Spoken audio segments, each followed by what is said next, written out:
movie. This one, however, is not live action. This one is animated, and as far as we know, doesn't really have any tie-in to the live action Michael Bay universe of Transformers movies that we're used to. This one is setting up for its own little story of movies. This Transformers movie serves as an origin story behind Optimus Prime and Megatron, how they started off as these best friends known as Orion Pax and D16, and how after a string of events that follows them going to the surface of Cybertron, discovering a deep, dark secret that ultimately will lead to them becoming mortal enemies. For those of you who are new to my channel, let me tell you a little bit about myself.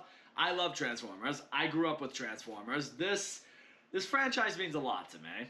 I mean, I collected all the toys. I would play with them every day. I would come home from school and just wait for the Transformers cartoon to start playing, and it was one of the most exciting times of my whole day. I mean, even the live-action Transformers movies, as stupid as they are, there's just always that teenage boy part of my brain that's just always going to find enjoyment and fun with them. But there was something really intriguing about this story that really did catch my eye. Just hearing that it was going to be this origin story to what life was like before the Autobots and Decepticons were at war, before Optimus Prime and Megatron became what they were, back when they were like brothers. I mean, that is a story that has been alluded to in so much different Transformers lore and other Transformers projects, but we've never really seen it, and now we're finally going to. There was definitely some hesitation, though, I know, when the first trailer broke out and we're seeing that Optimus Prime and Megatron are just these, you know, Energon miners in Cybertron that can't even transform, and it definitely seemed a little silly and a little too cartoonish. I think some people were kind of going into it like, alright, is this just meant to be a straight-up kids movie? Then the trailers that came afterwards started to look a lot more promising, and then early buzz of this movie was extremely positive, and I think that got people a little more excited for the movie. And you know what, I can only speak for myself here, but if you ask me, this is the Transformers movie we've all been waiting for as Transformers fans. I absolutely fucking loved this movie. Like, holy shit, I did not expect this to hit that hard. Right out the gate, I just want to talk about the animation that's in this movie. I thought the animation looked great. It's getting some comparisons a little bit to Into the Spider-Verse and how that kind of shaped, you know, a new franchise or altered it to a degree. I can kind of see what it's going for. I mean, it definitely has a very different animation style towards what the Spider-Verse movies are. But I will say, I think the animation style here completely works. The transformations look great, Cybertron looks awesome, the characters all look expressive and still maintain their robotic sort of appearance to themselves. Like, you're clearly seeing here, this is demonstrated, like, there is more you can do in animation than you can sometimes do in live action. I mean, in the Transformers live action movies we get, the Transformers are just almost a little too robotic.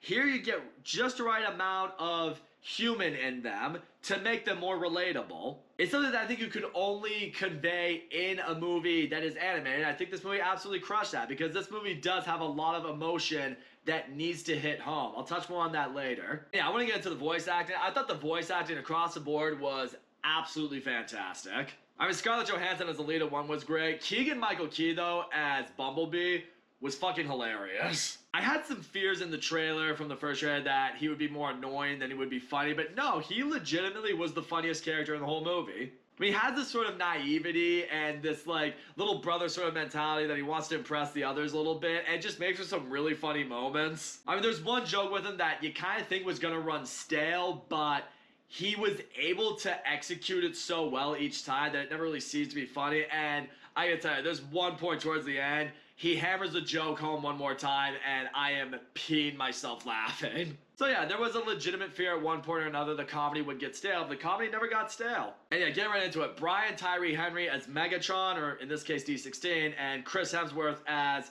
young Optimus Prime, aka Orion Pax, I thought it worked very well. Chris Hemsworth as Orion Pax, I'm gonna frequently go back and forth between saying Optimus and Orion Pax. I grew up with Optimus, so I'm more inclined to say Optimus. But Chris Hemsworth as Optimus was the one that I was most skeptical towards because I, like most of us, am so used to Peter Cullen as the voice of Optimus. It's one of the most iconic voices in history. I mean, when you hear Peter Cullen as Optimus Prime, you hear this incredible leader, this soldier, this guy, this robot really, who's going to lead the universe to peace and victory. And Optimus Prime is known as Robo-Jesus for a reason, and a big part of that is because of the voice of Peter Cullen. So naturally, when you take away one of the most iconic voices ever from the most iconic character in this franchise, there is some skepticism to how someone else is going to tackle it.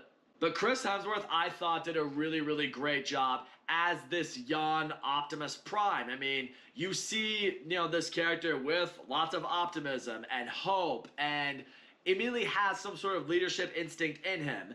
Is kind of this low-level bot that can't transform, just works in these Energon mines and isn't destined for anything. But you slowly see him develop and grow, and you quickly see, yeah, you're going to become something special. So yeah, it was really great to see that Chris Hemsworth was able to make the character of Optimus Prime his own with his voice, while not straying away from what makes Optimus Prime such a beloved character. Yeah, what I really love in this movie, what carries this movie, what carries the heart of this movie, the friendship between Orion Pax and D16, between Optimus and Megatron, is great. I mean, right out the gate, when you see the two of them together, they feel inseparable. They feel like best friends. They're doing everything together. They're working together. They're clowning around with each other. They're having that little friendship banter that you and your best friends have with each other. It was totally believable. It was captured so well by the performance of the voice actors, and it brought so much heart. But at the same time, it's very tragic because you know the direction this is going if you're a Transformers fan. Like, for a fact that Optimus Prime and Megatron, something's gonna happen, something's gonna make them fall apart, and it's going to turn them into mortal enemies. So when you see them in the beginning, and you see this great friendship between the two of them, it kind of immediately breaks your heart a little bit. That's what I would say this movie does extraordinarily well. You really do see a lot of great character development between these two characters. Something happens, they discover something, and it's going to change the fate of Cybertron.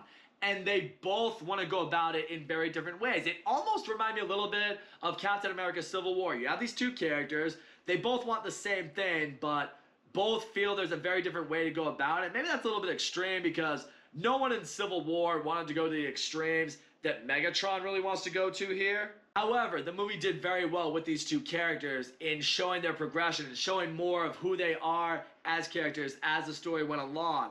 That when they both went in the directions that they did, it made sense. And yeah, I thought Brian Tyree Henry, I can't go without saying him, I thought he crushed it as Megatron. Because it's great to see him as D16, as this young admirer of all these Cybertronian leaders, past and present, and the banter he has with Optimus Prime, and what he sees for himself going forward. But again, what's completely tragic with him is when he decides to go in the direction that he does, you kind of believe it, and you do understand it. Like, that's what I really loved with this movie when it came to Megatron. It made him an understandable villain. I mean, in the cartoons and other movies, you understood what he was trying to accomplish and what he was trying to do. But, I mean, you don't really see a whole lot of the origin behind it. In every great movie or show or story, really, every villain believes they are the hero. Like, what they are doing is right. And you totally get that with Megatron here. So when he went off into the direction that he went into, and he steered away from what he knew, you did understand it. I mean, it breaks your heart. Again, this is where the movie surprisingly demonstrates a really strong amount of emotion. Like, it's ultimately a tragic story of these best friends having to become these mortal enemies against each other, and it crushes you a little bit. I mean, it crushes you because you're seeing what was so great between them completely fall apart, but at the same time, you understood it. And that's a complaint I know some people had. They felt like, D16, when he became Megatron, his fall to evil was too rushed or too out of place. For me, it really wasn't. I completely bought into him being this damaged character that was let down by something he discovered, and he felt there was a way that he had to go about it, and it was just the way that he was gonna find peace on Cybertron. Like, not gonna lie, there were legitimate moments where I really felt it. Like, I wasn't expecting this movie to hit me as emotionally hard as it did. And yeah, let's get into the action of this movie. The action of this movie is spectacular. I mean, there's a race scene in here that's just so much fun and is out of sight and just looks so great. A lot of the action doesn't really go down towards the very end of the movie, but when it happens, it's so much fun. There were so many moments. I was really trying to contain my excitement so I didn't make an ass out of myself in the theater, but it was hard to do so. I mean, there are some moments, if you're a Transformers fan, something's just make you want to just explode with euphoria. It's so much fun, it's intense. The animation, again, makes it all look so crisp and so exciting and so impressive. I mean, the biggest complaint they have in the Michael Bay verse is when the action scenes go down, a lot of times you can't really tell what's happening because it's just so much explosions and nonsense and everything going down. Not here. The whole time it was pretty clear what was going down, and I was just having a blast with it all. Again, going back to the animation, there are some shots in this movie, kind of like Into the Spider-Verse, that really just blow you away. I mean, you see them, and it's pretty breathtaking how they were able to capture it. Whether it's a scene on the battlefield, whether it's Cybertron itself, which looks amazing. This is the best looking Cybertron I've ever seen in any Transformers media. It was all done extremely well, and I'm really glad they brought in someone like Josh Cooley, who directed Toy Story 4, who has experience with these great animation projects that he was a part of with Pixar, and he brought some of that here. And yeah, there's plenty of Easter eggs in this movie too that didn't compromise the movie at all. It's not like, hey, let's just throw this in there for the sake of member berries and nostalgia and everything like that. Everything feels like it's leading towards something. And that's what I really can't wait to see in hopefully future Transformers projects related to Transformers 1. So all in all, I genuinely felt Transformers 1 was absolutely fantastic. The characters were all excellent. Orion Pax and D16. It's great seeing their friendship. It's incredible to see the journey that they go on, the character development with both of them, seeing them become Optimus Prime and Megatron. You totally believe in their friendship. You understand why they turn towards the sides that they turn to. It crushes you a little bit seeing them become mortal enemies, but it did make sense. The movie was hilarious when it wanted to be hilarious. It knew when to be dramatic when it wanted to be dramatic. It never compromised either tones with the opposing tone. It's really spectacular looking animation. The action is awesome. It's exciting. It's just a great time at the movies. Great soundtrack too. Not quite on the level of Linkin Park and Transformers. I mean, I'm a little biased on that because Linkin Park's like my favorite band ever, but still a great soundtrack nonetheless. In the end, for my money, I think this is the best Transformers movie we have ever gotten. I absolutely love this movie. It's definitely one of my favorites of the year. If you're a Transformers fan, this is what you've been waiting your entire life for. This is the type of movie that you're going to be blown away by. And I will say this, even if you're not a huge Transformers fan, I still think you could go into this and have a really good time with it. I can say this because my buddy and I, who are great Transformers fans, big Transformers fans, we absolutely love this movie. We dragged our girlfriends with us to go see it, and they both ended up enjoying it too.